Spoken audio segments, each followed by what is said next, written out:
Deməli, bizdə reaksiyada maddələrin zamanla nasıl qrafikləri verilib.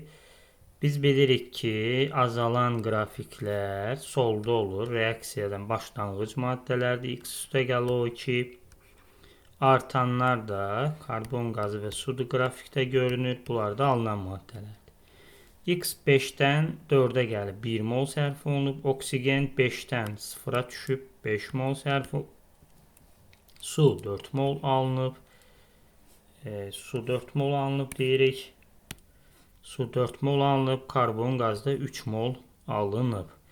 Deməli, bizdən soruşur X molekulunda atomların ümumi sayını tapın. Biz X-in formulunu tapmalıyıq. Deməli, X 1 mol olduğuna görə burada 3 karbon var. Bizdə karbon solda yoxdur. Deməli, karbonumuz 3-dür.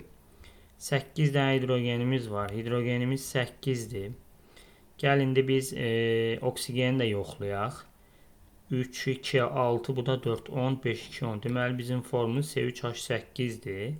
Burada da atom sayını soruşur molekulunda. 3 üstəgəl 8 indekslərin cəmi 11 olacaq. Cavabımız Y variantı.